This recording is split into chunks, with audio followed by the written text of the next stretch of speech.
Welcome everyone to this Drug Discovery World webinar entitled Applications of a Rapid High-Content Plate-Based Platform for Functional and Phenotypic Screening of Small Molecules, SARS and Cell-Based Therapeutics.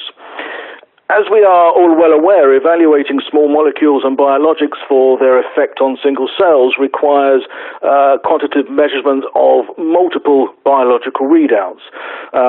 With that in mind, I'm delighted to be able to say that we have two presentations today which will each discuss the applications of the iQue Screener Plus platform from our sponsor IntelliSite.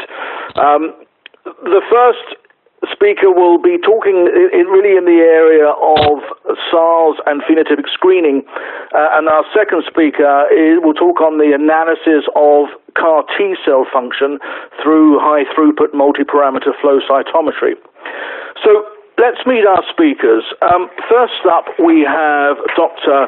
Wei Ding, who is Associate Principal Scientist within the Reagents and Assay Development of Drug Discovery Sciences Division at AstraZeneca R&D at the Gothenburg site in Sweden.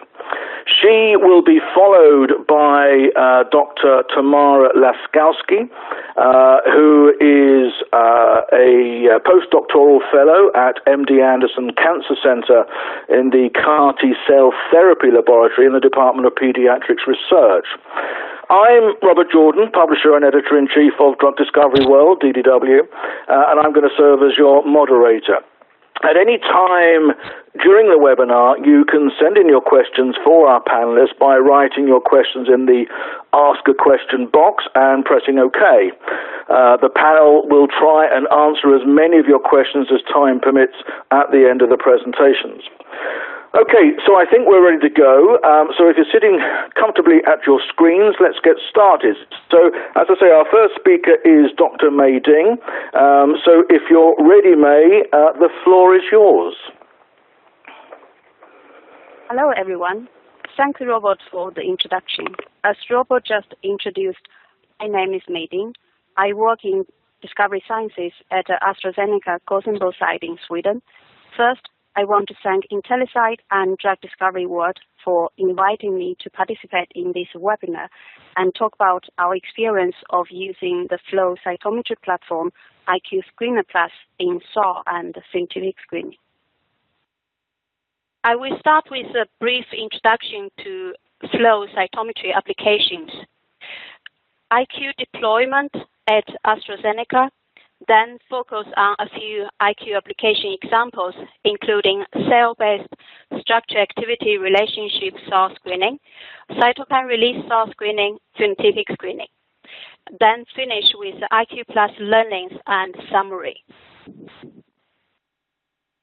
Flow cytometry is a very powerful tool for doing multi-parameter analysis of single cells or particles.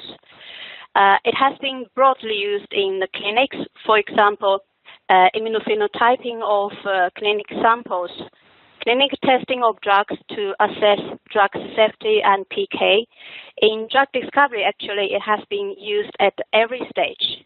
However, traditional flow cytometry has been limited to lower throughput applications due to slow sampling. The introduction of fast plate-based sampling technology on flow cytometers has transformed flow cytometry as a very attractive drug screening platform. It enables high-throughput screening, phenotypic screening, screening primary or precious cells with small sample volume, and also screening multiple secreted proteins at lower cost base. iQue Screener is a flow cytometry platform with fast sampling technology integrated. The minimal sample aspiration volume can be as little as 1 microliter from one well. There are three types of iQue: iQue Standard, iQue HD, and iQue Plus. iQue Standard and iQue HD, they are very similar. The only difference is the samples can be read on the different type of plate format. iQue HD and standard, they have 2 lasers, blue and red, and 6 detection channels. For the HD, it can read 384 well and 1536 well plate. So it's more for HTS screening. iQue Plus has 3 lasers, violet, blue, and red, and 15 detection channels. So it can be used for more advanced multiplex profiling. It can read samples on 96 and 384 well format, but not for 1536. We have deployed several iQue screener systems in Discovery Sciences. In 2014, we deployed 2 iQue HD systems in Manchester, aligned to the Global HTS Center in Discovery Sciences. In 2015, 1 iQue Plus system in Discovery Sciences at a Gothenburg site to support 2 local disease areas. Now we have a broad area of iQue applications from HTS, multiplex profiling, phenotypic screening, and also SAR screening. The studies I will show today are the iQue applications listed on the right hand, marked with a yellow color, SAR and phenotypic screening. The first project is I want to show here is cell-based SAR screening. The aim of this project is to identify intracellular kinase inhibitors. So we need to use a relevant cell model to confirm compound's effect on autophosphorylation of one intracellular kinase. Previously, we have one flow cytometry assay in 96 well format. This 96 well assay does not really fulfill the throughput requirement for the SAR screening, and the sample staining is done manually. So there is a need to transfer assay to 384 well format and to adopt to automation and also increase the throughput requirement. This assay uses T-cell lymphoma suspension cells. Cells are treated with compound for 1 hour in 384 well format, then stimulate for 10 minutes, followed by fixation and staining for phosphorylated proteins. The samples are read on iQue Plus. It takes about 35 minutes to read 1 plate. Our current iQue data analysis routine is to use the iQue Foresight software to perform well ID and the data processing. Then we import parameters of interest to gene data screener to do quality control and IC50 curve fitting. Then upload result to assay database. This slide shows the cell-based SAR assay workflow from cell treatment to cell staining. All those steps are performed with automation. I will not go into the detail. What I want to highlight is the staining protocol contains many steps, including fixation, colonization, incubation, washing, and centrifugation. We also need to use 6 different solutions, and also different temperature conditions are needed at different stages. So for example, we use +7 degree, -20, room temperature, and 4 degree. With all those steps, it is really very challenging to keep suspension cells in plate. The screenshot on the top left hand shows a histogram from the negative and positive control. And positive control reduced protein phosphorylation. As you can see here, there is a left shift of fluorescent intensity. The assay quality was good, and with the signal background around 3, and the robust Z prime is around 0.4. For all the assay used for SAR screening, so we need to perform a SAR assay validation. This assay was validated with 30 compounds tested at 10-point dose response at 3 occasions. The parameter minimal discriminatory ratio MDR was calculated for judging assay quality and assay reproducibility. The MDR is the full differences needed between 2 compounds IC50 to have a statistically significant differences with 95% confidence. And for this assay, MDR is 2.5 when screening single case at 1 occasion. The graphs on the right hand show the dose response curve of 4 references compounds tested at multiple occasions. As you can see here, the assay is very reproducible. To summarize, we have successfully transferred assay from 96 to 384 well format, and this assay enables conformation and optimization of kinase inhibitor in a relevant cell model. So the second project I will show here is the cytokine release cell screening. And for this project, we want to identify inhibitor of another kinase target. And here the design effect is on cytokine TNF-alpha and the IL-10 release. So we need to have assay for quantifying TNF-alpha and IL-10 release in a relevant cell model. The iQue assay was chosen after we have done a comparison with other cytokine detection assay. We compared with MSD and HTRF. The iQue assay show better performance and also lower reagent cost. Human alveolar macrophage isolated from lung resections are used in the assay. Cells are treated with compound for 1 hour again in 384 well format and followed by a 6-hour stimulation. TNF-alpha and IL-10 in the cell supernatant were quantified with a miniaturized 2-plex QBase assay. So it takes about 30 minutes to read 1 plate on the iQue+. The cartoon on the top right hand show QBase assay principle. It is an antibody-based assay with capture beads coated with protein-specific antibody. After adding samples and protein of interest in the samples will bind to the antibody. Then we add fluorescent label detection antibody, which will form a complex with a protein of interest and also capture beads. The advantage here is capture beads coated with protein-specific antibody can be pre-coated with fluorescent dye.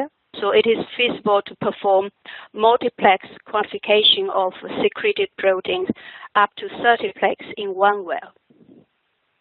The QBase assay protocol actually it is very simple.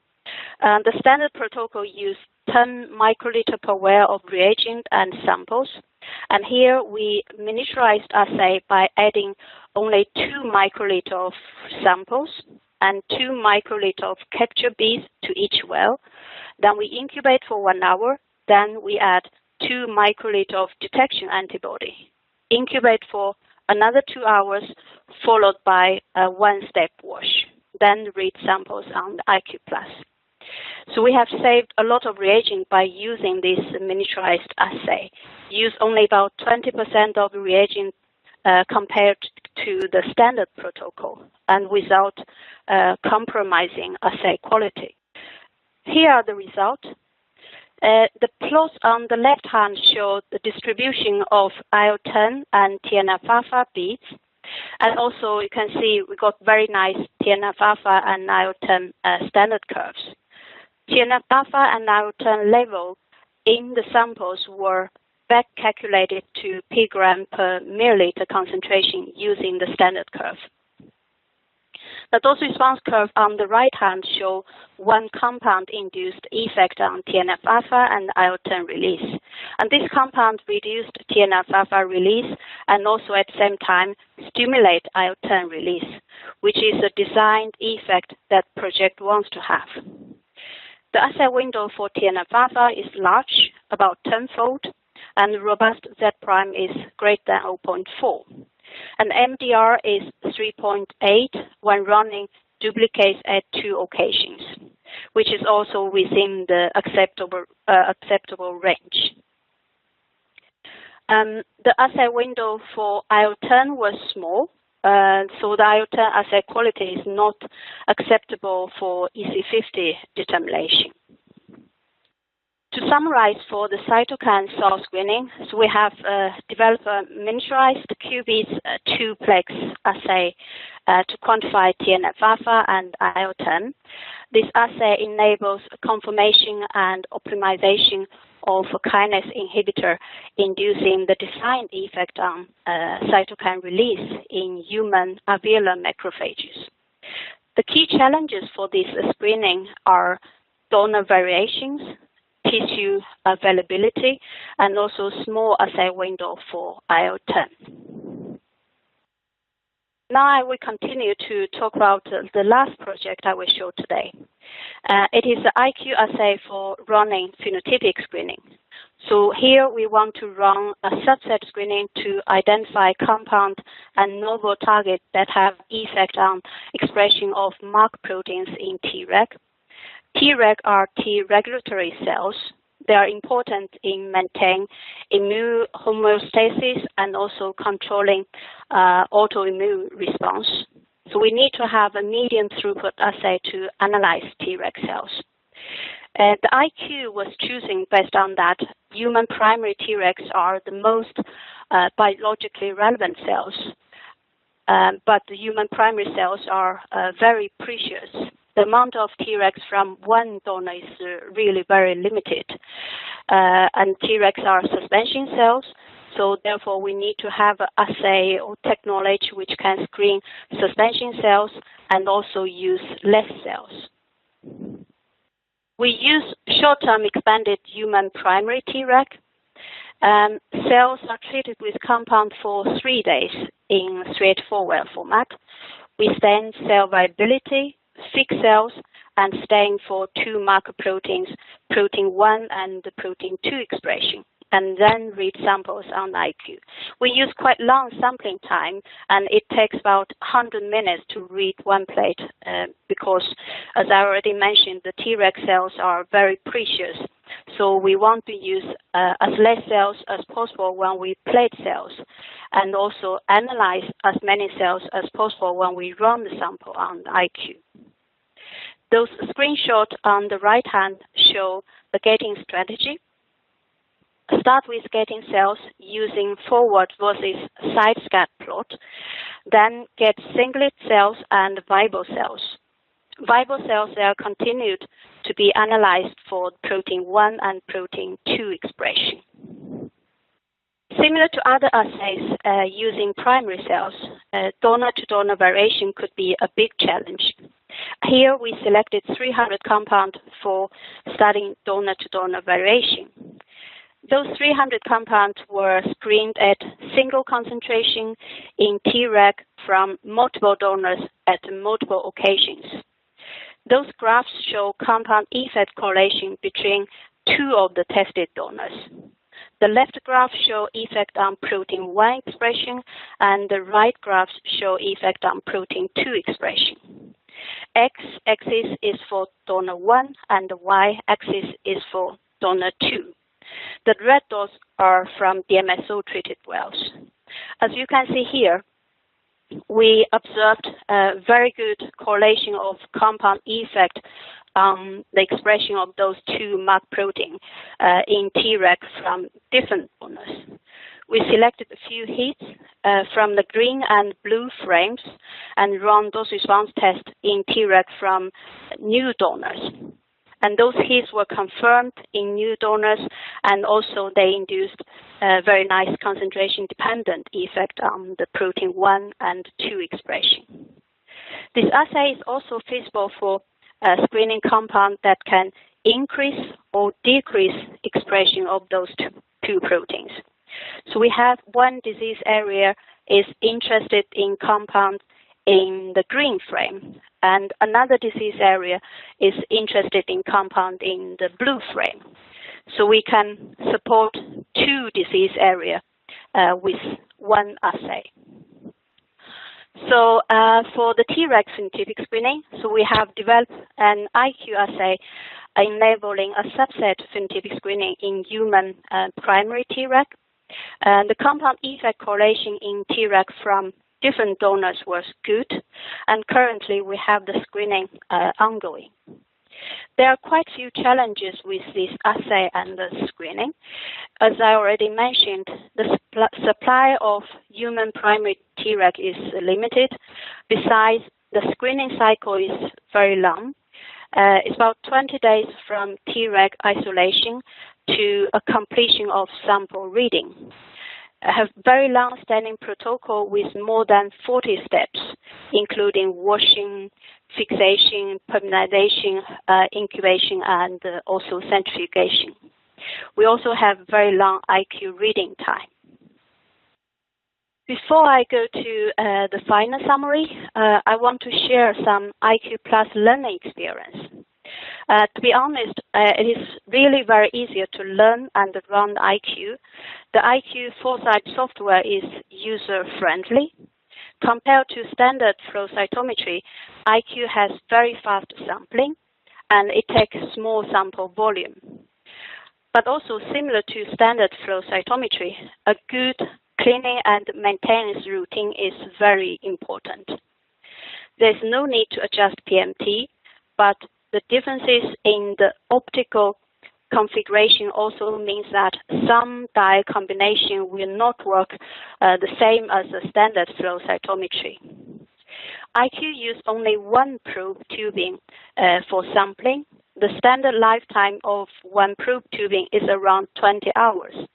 So we have experienced varied lifetime of probe tubing. Therefore, we need to have real-time data monitoring while running so we can react in time to the clogging issues. IntelliSite is aware of this, and they are working on making improvement. So finally, in summary, so we deployed one iQue Plus system in Discovery Sciences at Gothenburg site in Sweden. All those work I presented today come from the Gothenburg site. Overall, we are positive with iQue Plus, although there are still certain challenges. We have used iQue Plus to support multiple projects, including those projects I have shown today.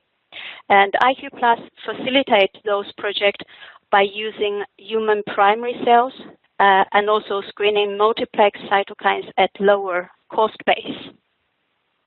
Many colleagues from different functions have contributed to the work I present today.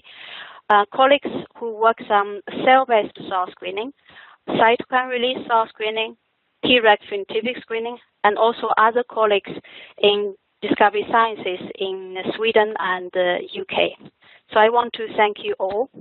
Especially, I want to thank Sora Lundqvist and Corinne Kaspersson. Sora is leading the cell-based cell screening, and Corinne drives the cytokine release cell screening. I have Sora and Corinne here with me today, so if you have any specific question you want to ask about the cell screening.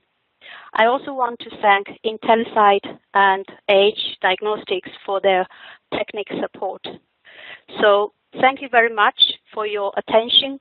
Now I will pass on to the next presenter. Thank you very much.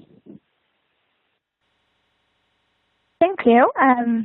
It's a pleasure to have the opportunity to speak with you all. I'm Tamara Laskowski, postdoc fellow at MD Anderson Cancer Center in the CAR T-cell therapy lab. Today I would like to talk to you about some of the work that we're doing in the lab in assessing the function of engineered lymphocytes with primary focus on cytotoxic function. So moving forward, I'd like to start with a brief introduction and looking at what it means to now create these engineered lymphocyte populations.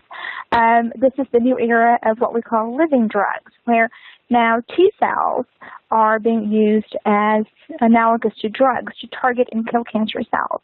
In this particular slide here really outlines the progress of what we call immunotherapy or adoptive cell therapy in order to improve the efficiency of these cells at doing exactly that job of targeting and killing tumor cells.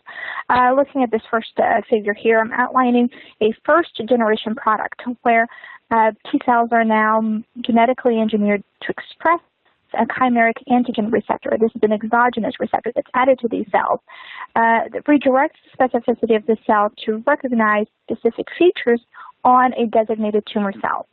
And this idea has been optimized or perfected, if you will, over the years with the different strategies that have added more signaling domains to activate the T cells and empower these cells to target tumor cells more efficiently than the first generation product was able to. And they're have been yet strategies to design a third-generation product that's even more potent and provides potentially even greater persistence at targeting and eliminating tumor cells. So the idea being that genetic modifications in these cells have and continue to strive to increase the potency and the persistence of these cells to render them more efficient and able to kill cancer cells with greater efficacy. We in our lab perform the same types of work, and we have our own platforms for developing enhanced or modified T cells and NK cells. And a big part of what we do on a daily basis as we modify these cells and generate these novel populations is to analyze each individual population for its ability to target and kill tumor cells efficiently. There are several things we look for in these cells when doing sort of the evaluation post-modification. And this list here is just a short list that conveys some of the most important ones that we look for. And then the primary question in our minds is how these genetic modifications we elicited affect specific functions within these cells. Certainly we're looking for activation functions. We want to activate these cells once they encounter tumor cells. We also look at inhibition. Are the genetic modifications putting the brakes on inhibitory pathways, allowing these cells to perform their function freely? Proliferation is something we consider. Phenotype, what the cells look like as they go through the manufacturing process. Metabolism, how the cells behave in culture, have they reached a point of exhaustion, how to control that, so on and so forth are careful considerations we also keep in mind. Cytotoxic function is a major one. We do produce these cells with the primary goal in mind of practicing cytotoxicity against tumor cells. They need to be able to kill a target cancer cell. And persistence. We would like to know that if we have a good killing potential, that these cells will also persist and clear out the tumor and not just die after the first kill. So these are the considerations that we keep in mind. And for this talk today, I will focus primarily on efforts we have built in the lab to improve how we analyze cytotoxicity in genetically modified lymphocytes. Going forward, the gold standard of analysis for cytotoxicity is what is referred to as the Chromium release assay. And this assay, which dates back to about the late 1960s, as shown here in this particular publication I'm referring, relies heavily on the radiolabeling of target cells with chromium-51 and the co-culture of the labeled cells with effector cells for a certain amount of time. Typically, we do this for about 4 hours. At the end of that culture period, as a consequence of effector-mediated cytotoxicity, target cells die, and in the process of dying, they release chromium-51, which can then be picked up and the supernatant of the culture.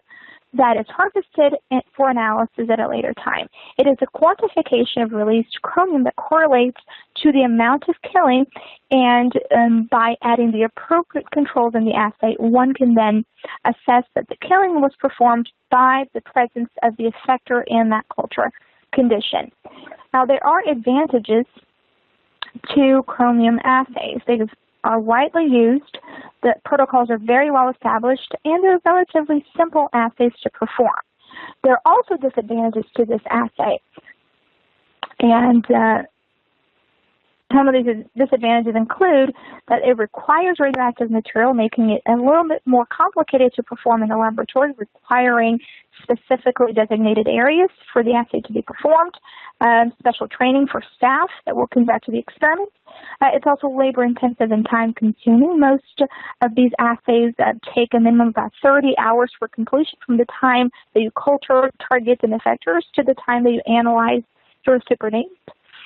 It's typically done as a single time point analysis at the end of 4 hours, which is a typical time that we perform our chromium assays. That's when you analyze the killing and how much killing occurred in that span of time. It is also an indirect measurement of killing. You're not looking specifically at the target population and evaluating markers of apoptosis. You are, in fact, looking at released chromium, which has been inferred as to having been released due to the cell death. And furthermore, it is not as informative. You have no information as it pertains to your effector population. the T cells or NK cells in the culture are not interrogated.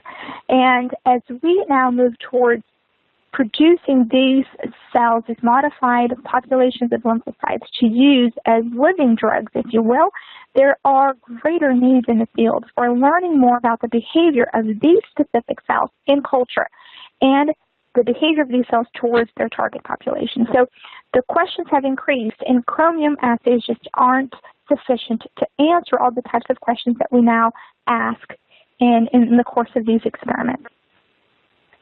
So moving towards then what we have done to address this need in our lab specifically in this kind of work.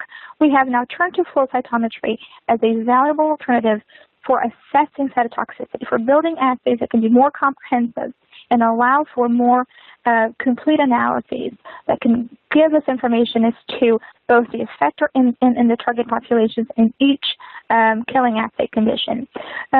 There are clear advantages to flow cytometry. It provides for higher content analysis. It can look at several parameters within one individual well. It's more specific. You're looking at specifically cell death markers and not inferring cell death as a consequence of the Chromium release. And the ability to assess killing at different time points. With flow cytometry, you could potentially sample your killing assay in real time at different time points, as I will show you later in the presentation. It is also more informative. You can interrogate your effector and your target cell populations. You can look for apoptosis in your target, which is what you're interested in, but you can correlate that apoptosis with the activation of your effector cells and truly tell a complete story of a biological process. The effector cells are becoming activated and are inducing the death of their targets. There's also the benefit of high throughput potential. To that, we have turned to the IntelliSite iQue instrument. We've acquired this machine, which allows us to do cytotoxic killing assays in 96 and 384 well formats in a very short amount of time, as I'll show you later in the presentation. And the bonus is that flow cytometry does not require use of radioactive material, so you do not need specially dedicated space to perform these types of experiments. In addition to that, what we begin to look then is how to set up assays that would be informative and easy to perform in the laboratory setting, something we can do as a routine type of protocol for the analysis of the multiple different types of populations that we produce as we manipulate the genetics of these cells. We started off with a small-scale experiment, as I'm outlining right here. And in this experiment, we're assessing apoptosis of target cells. So it's analogous to Chromium, only we're interrogating specific apoptosis markers on the target cells that are co-cultured with our effectors. So just to give you a pretty quick idea of the experimental design, we used one CAR T cell population, one tumor target. And we evaluated 3 effector to target ratios. This is how many T cells, the effectors, are cultured with the target cells. So we use 20 T cells to every target, or 10 T cells to every target, or 5 T cells to every target. We did each condition in triplicates, and we evaluated 4 parameters, as I will outline to you in this figure. The first parameter we looked at was mitochondrial membrane potential.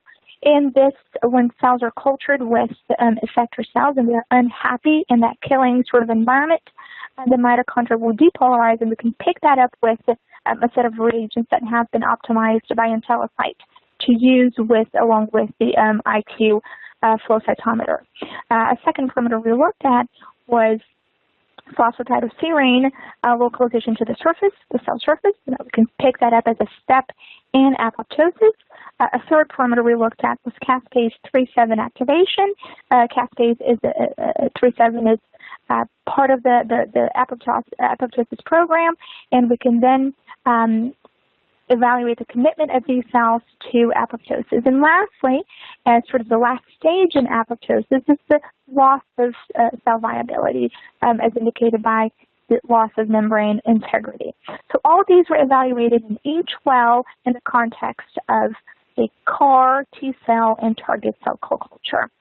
And as I'll show you in this next slide, we have very good, encouraging data that could really give us a pretty good glimpse as to what was going on in each individual well.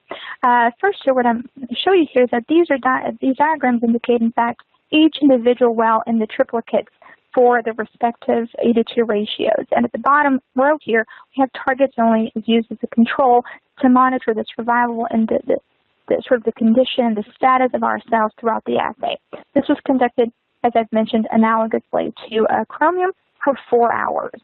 And as you can see, as far as the mitochondrial depolarization is concerned, once the effector cells were added into the co-culture assay, the target cells were unhappy and could pick up depolarization in just about any condition, no matter the ratio. And that's also indicated here by this graphical representation. In addition to that, we looked at phosphatidylserine by an X-ray staining, and what we could see is that correlated a little bit more closely to the E-to-2 ratios. We saw greater annexin signal in cells that had been cultured with more T cells, essentially a greater killing attack, if you will, producing a greater signal. And that sort of faded, as you can see the color shading fading, indicates that it was weaker as we decreased the number of T cells on the culture. And you see that we had a base level of target in the target only wells, indicating no apoptosis commitment. In addition to that, we also looked at, as I mentioned, caspase 3-7 activation, and as you can see here, this correlated very well as well with what we expected to see in terms of the number of T cells present in the culture. And we saw very little caspase activation in the targets only, consistent with our pre-assay analysis of about 90% viability of the targets going into the assay. And again, the graph illustrates just that the more T cells you have in the culture, the greater your caspase 3-7 is killing, your apoptosis is that is observed. And lastly, the loss of viability. Now, as expected, in the wells in which we had targets only, the viability was very high, consistent again with what I've mentioned with our assessment by Trypan Blue prior to incubation. And you can see that now we have a little bit of an inversion here of the shading, where the more T cells you have, the greater the loss of viability, therefore the cells are not viable. So since here we're measuring viable cells, you see very few viable cells and a lot more viable when the T cells are not present. Again, that curve illustrates exactly what we see with the schematics. So these results are very encouraging, and we then moved forward to more elaborate experiments. One thing we wanted to do unequivocally as we moved towards experiments that would allow us to unequivocally interrogate target cells and effector cells is to be able to single out each population. In the prior experiment I just showed you, we had done so based upon scatter properties through the flow cytometry plotting of the different cell populations. But in some instances, cancer cells or tumor cells may be of a similar diameter or similar size than your activated T cells or NK cells. And to address that, we then utilized two strategies. One was to just GFB label or engineer tumor cells that were GFB labeled. And you can see that right here in this bottom figure that when we test that, we can easily separate the GFB positive cells from the remaining population of T cells which are not GFB positive, and also soluble dye labeling, which would not require genetic engineering of the tumor cells, and it can be done prior to the killing assay setup. And this is shown here. We utilized two different reagents manufactured by IntelliSite that were optimized for use with the iQue. What we can see here is that by gaining the entire population of cells in the wells, we can clearly isolate the targets based upon the soluble dye color that they were labeled with. And in the two instances, they worked equally well for us. Once we have now been able to separate the populations and discriminate each individual population, we moved forward to a more elaborate experiment. One other question we needed to address was whether or not we could increase our E-to-2 ratios or sort of expand on that and still see results at much lower E-to-2 ratios. And this is what this experiment addressed. In addition to that, we also asked the question of, can we observe base levels of just T cell response to tumor cell that is not specific? When we manufacture CAR T cells, we're specifically looking for a feature that's present on the tumor cell. But there is a possibility that the T cells themselves might be able to see tumor cells to a certain extent without this receptor, and we wanted to address that. So this particular experiment here illustrates, serves to answer these questions. And so essentially what I have here is CAR T cells incubated with targets, and targets are defined as cells that have the specific antigen or protein the CAR receptor is engineered to recognize. CAR T cells only, this is just the T cells with no target, so we expect to see no killing. There is no target to be killed. CAR T cells and control T cells rather, and targets. In this case, what we have are normal T cells which are not manipulated or engineered, do not express the CAR immunoreceptor, cultured with the same tumor targets that these cells are cultured with. We're looking for just a base level response from normal T cells. And in this control case, we have our CAR T cells are engineered lymphocytes cultured with non-targets. In this case, we're looking for the potential of a non-specific response, that the CAR may mediate recognition of another cell type that is not expressing the feature that we are looking for through the CAR immunoreceptor. And again, as control, we have targets only. In this case, all the targets were GSP positive and further labeled with an FL4 positive dye to essentially have two labels and facilitate detection in that way. As far as E-to-2 ratios, we looked from 20:1 all the way down to about 0.3 T cells to every target tumor cell in this assay. And this is just a quick snapshot here, or screenshot of what the protocol looked like, and just to demonstrate to you the throughput capability of this technology, that in only about 15 minutes I was able to run the entire 96-well plate. So now this is just wanted to show you a quick view of what the types of features that the software provides to you that may facilitate your own checking that everything that you have set up is consistent through the different wells. What you can see here is that this is a time-lapse, essentially acquired in real time picture of each well within that plate. And you can see that just like my E-to-2 ratios go from more to less, or more cells to fewer cells, you can see more cells in the higher E-to-T and fewer cells as we go down to just very few T cells to every target cell. So this is consistent through the plate, and it's an encouraging, especially from the perspective of flow cytometry, consistency is a big factor when that adds confidence to your analysis. Furthermore here, the software allows you to look at each individual well and find those wells. It can do so through the software or just manually. And that also adds confidence that each cell is analyzed properly and that you had about the same volume, the same number of cells acquired per well for your analysis. Now, looking at some of the data, we started with our gating strategy, and here we're looking at just gating all of the cells.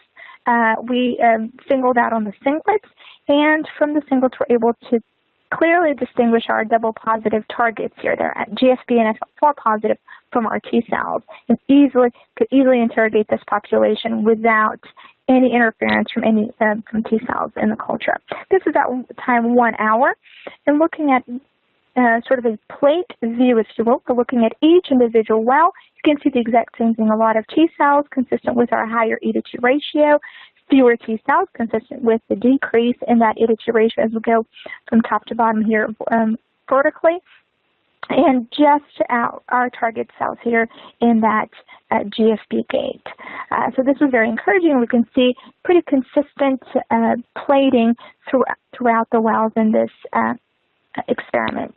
This is at time point 1 hour, and also we evaluated at time point 1 hour the loss of viability in the well. These cells have been in contact with one another for just 1 hour. We did not expect to see a lot of killing, or really any killing. And this is essentially the gate that you're looking at. Essentially, we have cells here, and we gated based upon the live target cells. And you can see that most cells are in. This is the global view of the entire plate. Most cells are on the live side.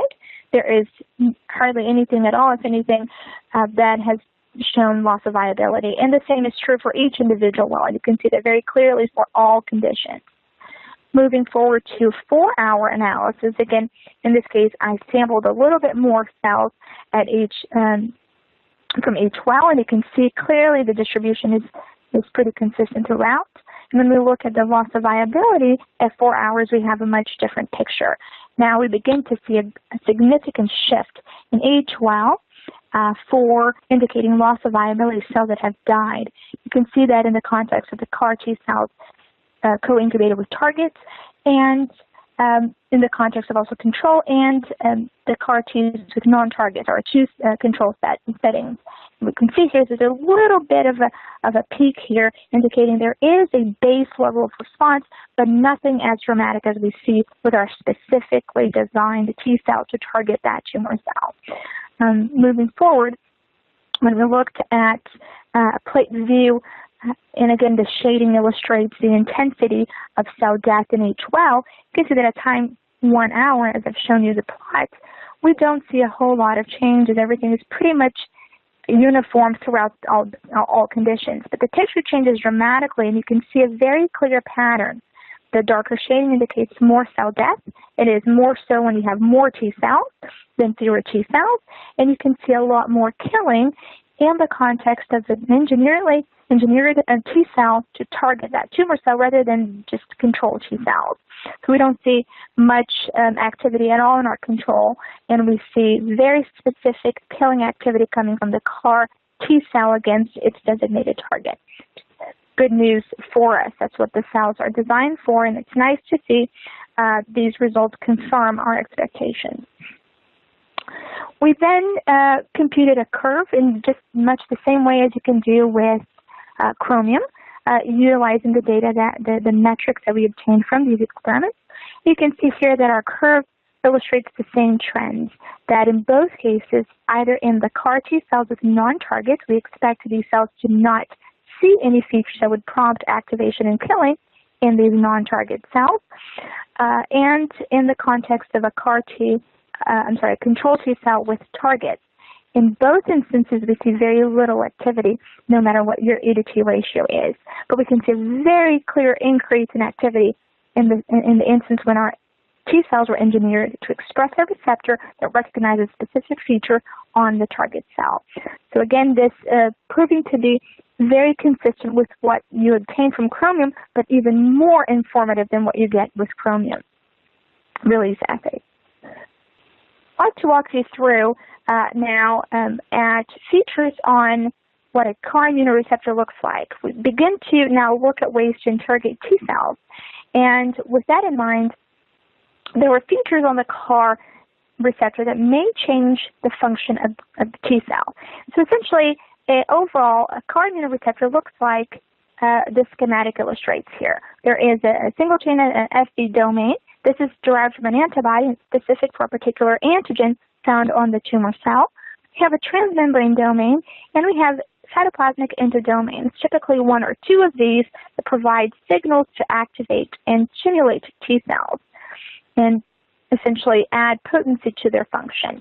Typically, SCFVs are linked to their cytoplasmic endodomains spacer, and both the spacer as well as transmembrane and the cytoplasmic endodomains, all these features can be changed in the CAR format. You can keep the same SCFV and modify these structures, and in fact see a bit of a different response, if you will, in the context of activation of T cell.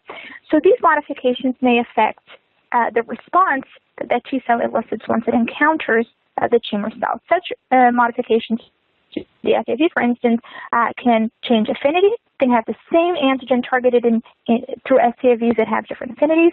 The spacer has been reported to play a role in that. Transmembrane domains and, of course, the endodomains can really change how the T cell is activated.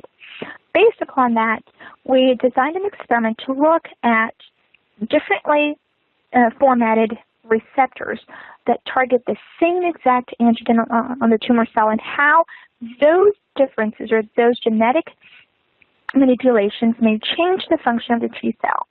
So this schematic here illustrates how this, essentially the design of this experiment.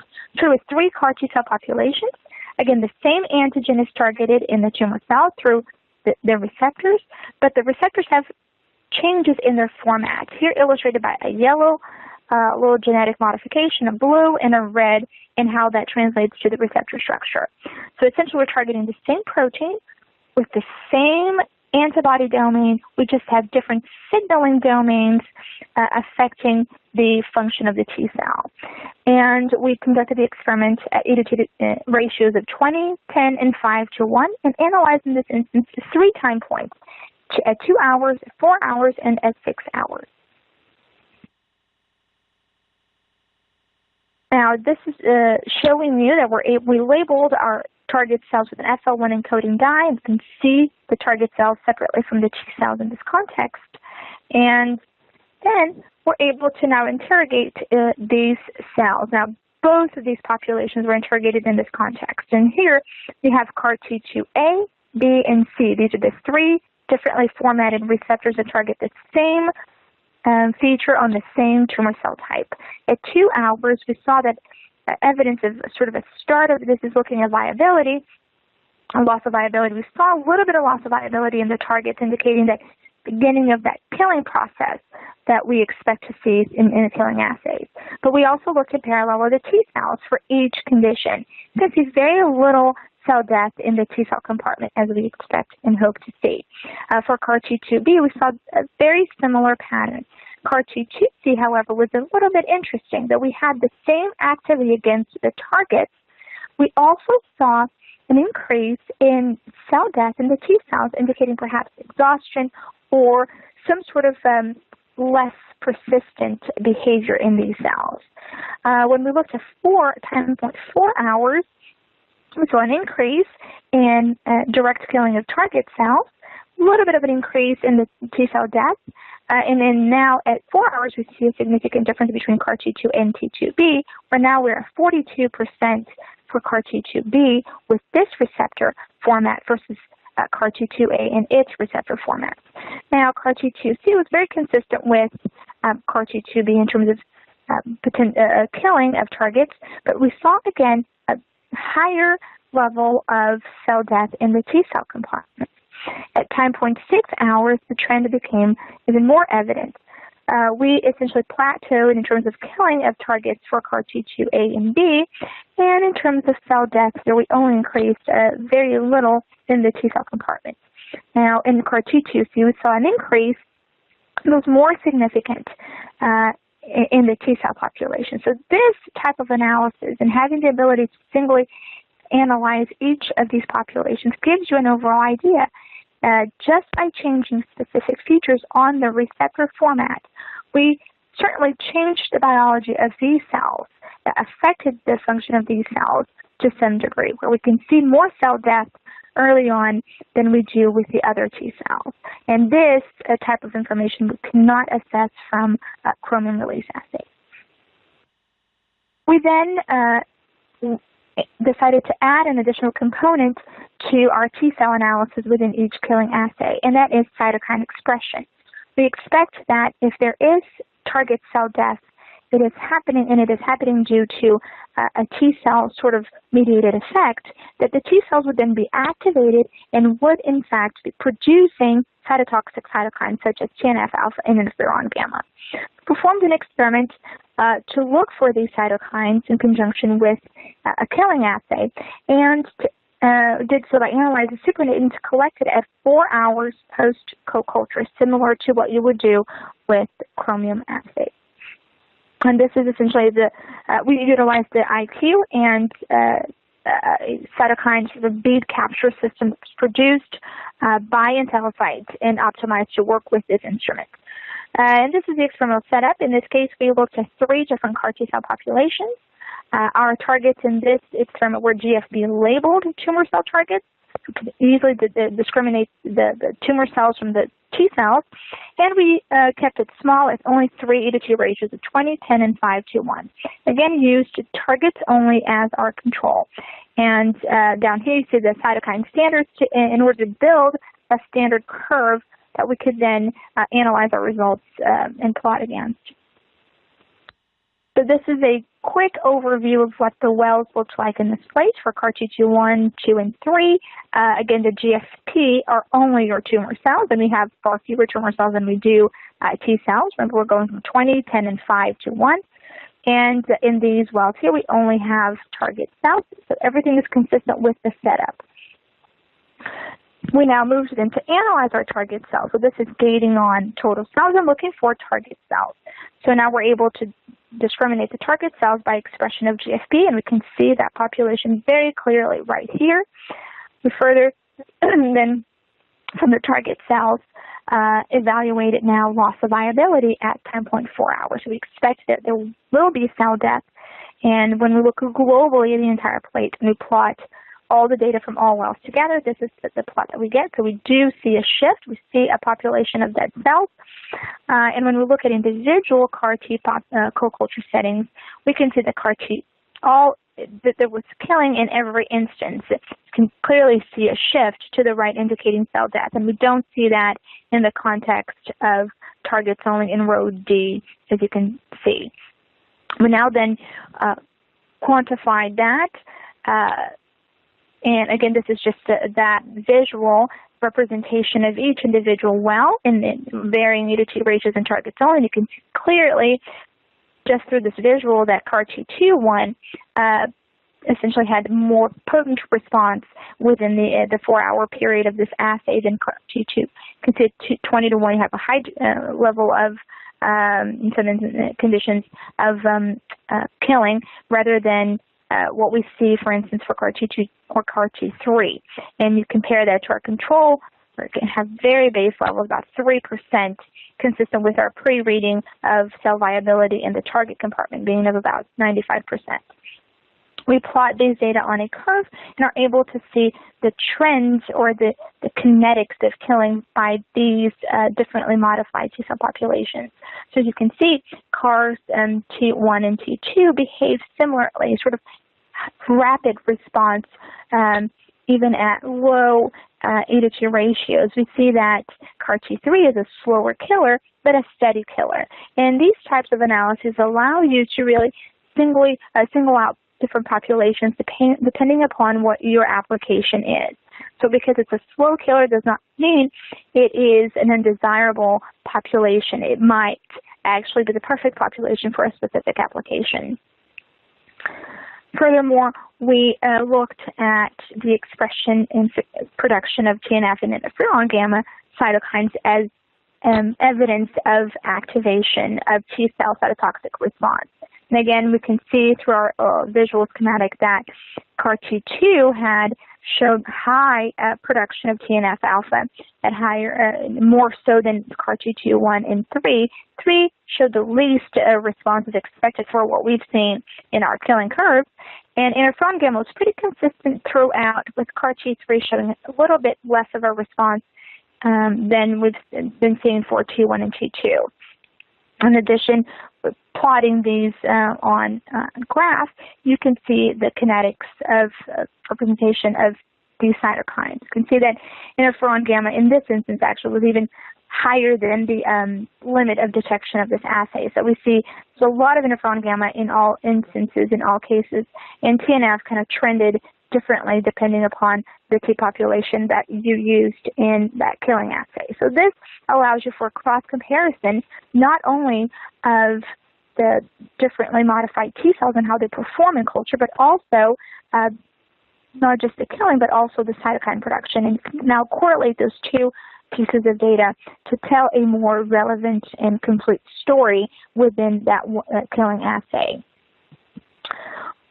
We have also done a very large experiment. So far I've shown you that we've used reagents that were optimized for this particular instrument by IntelliSite, but we've since done a similar experiment with the cytokine capture bead systems derived from other vendors, other companies, and have been able to adjust those platforms to use with the high throughput cytometer as well, and work really well. This particular experiment here we've just recently published, and I'll mention it briefly.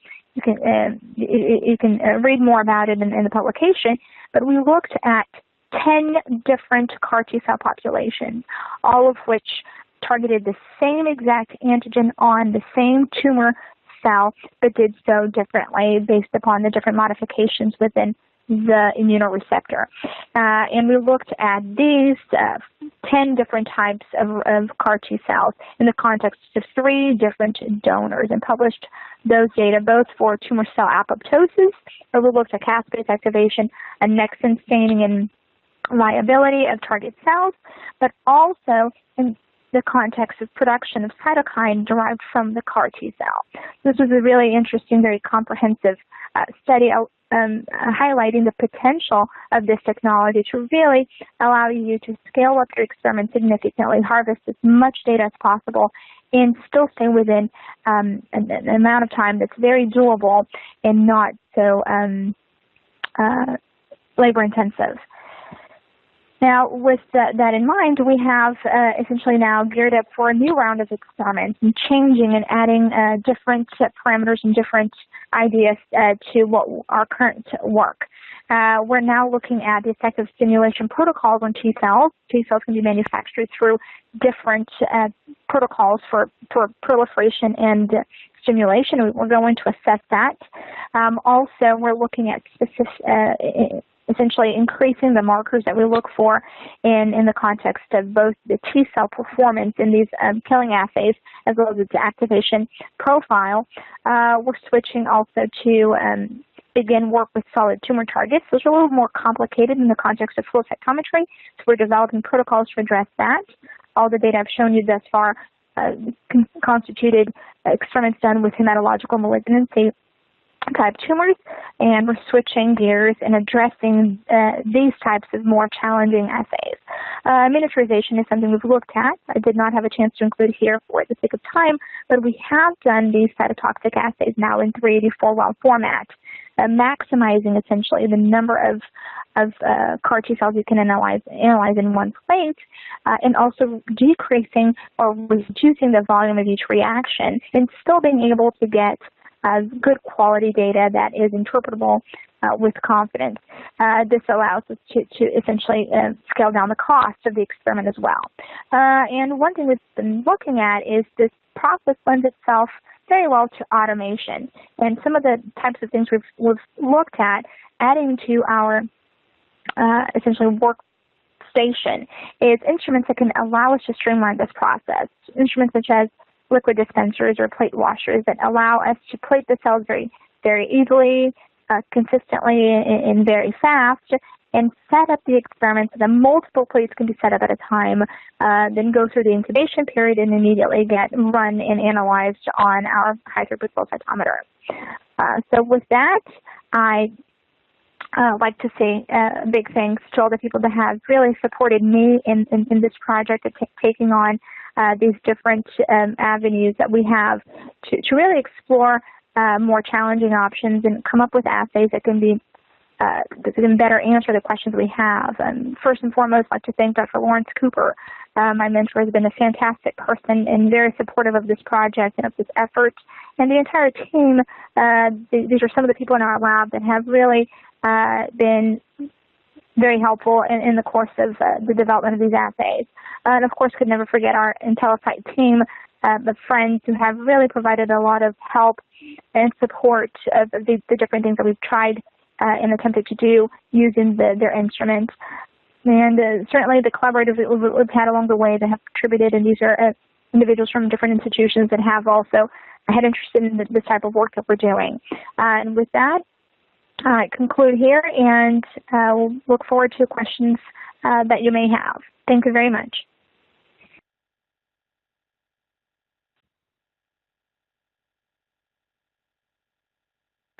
Thank you, Tamara, and can I thank both of you for your very valuable contributions and an interesting insights into the value of the iQue Plus platform. We have time for a few questions, and I'd like to start with directing. I think the first two could be directed to you, May, and I think they're probably interlinked. So the first question is, how many cells are added per well for a 384 plate reaction? And secondly, can resuspended adherent cells be tested in this flow platform? Come to the first question. So I think it varies from assay to assay. For the Treg screening I presented there, so we use 4,000 cells per well, and for the cell-based cell screening, and there we use 20,000 cells per well. About second question, so we do have project we use adherent cells. So adding EDTA and FBS can help cells maintain in the suspension. So it is possible to run the dissociate cells and on the iQue Plus system, the iQue Plus platform. Mm-hmm. Excellent. We also have Joe Zock with us, who's the Director of Product Management for IntelliSite. I think this question is probably better answered by you, Joe. Could you explain how no PMT adjustment is required for the iQue Plus instrument?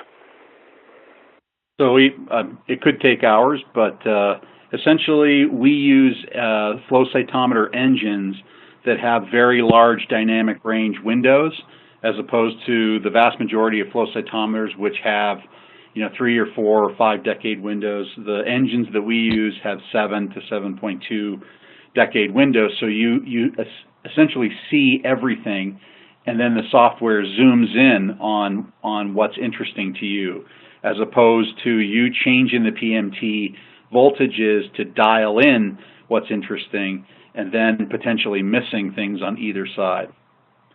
So that's how we do it. Okay, excellent.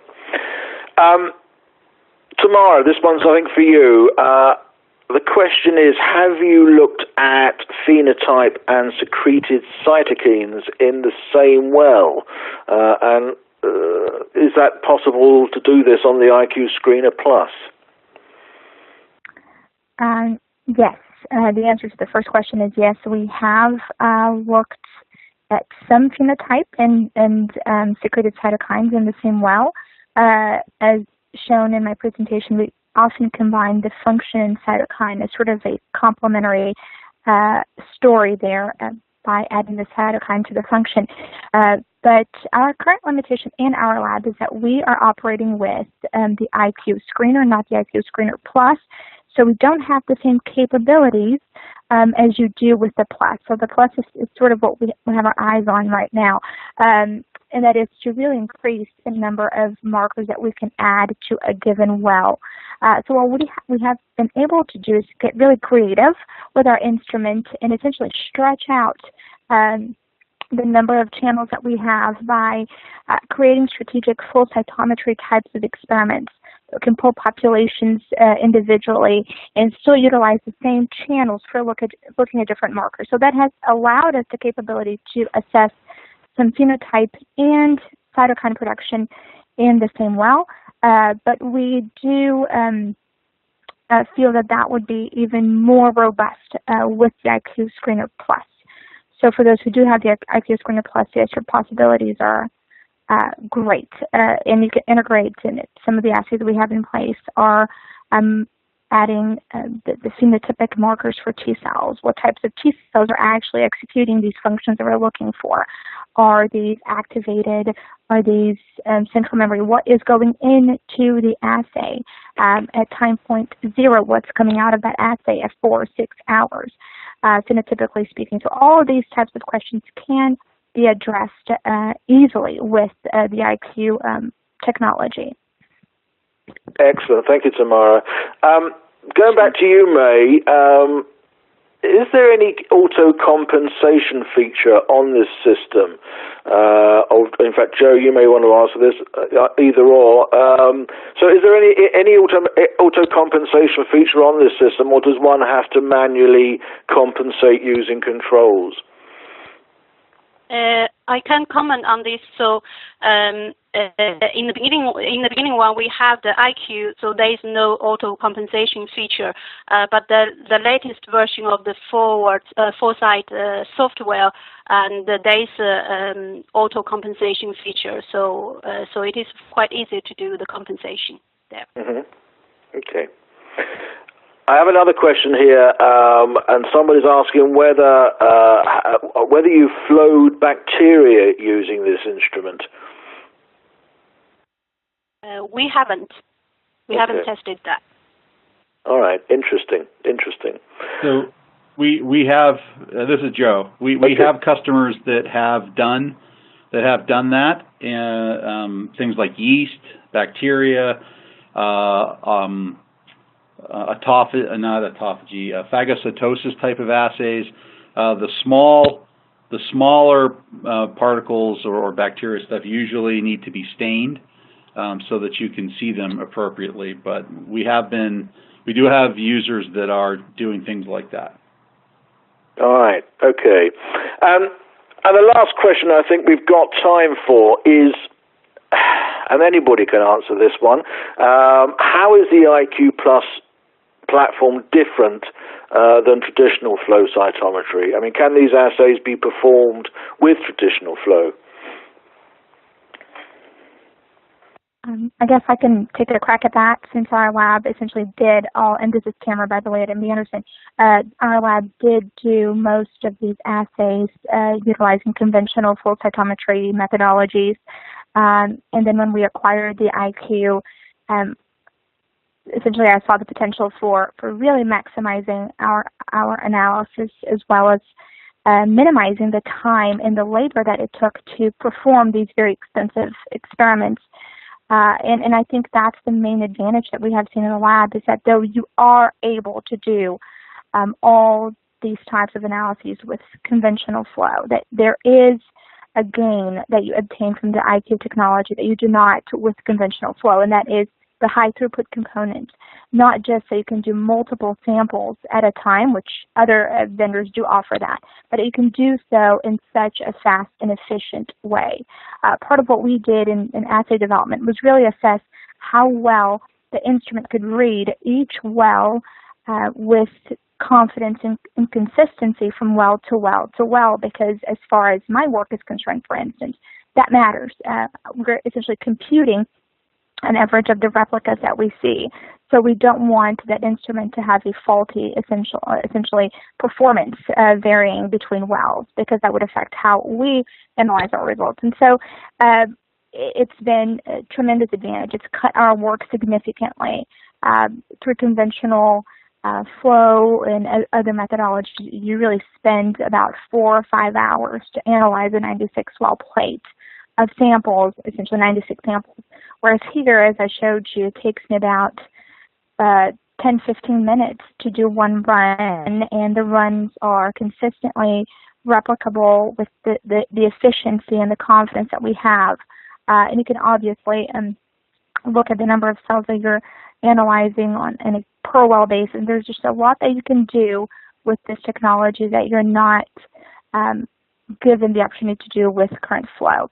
And in addition to that, of course, working in the lab, assays that are short time seem to be very attractive. We want to get to the data as fast as possible, and so this also gives you that opportunity. I've essentially maximized the output of data by about fourfold, and reduced the time that it takes me to grab those data by about 5-6-fold. So what would take us about 30 hours to complete, we now complete in about 4 hours. And so it's really a significant gain with the high throughput potential of this particular technology for us. Excellent. Thank you very much.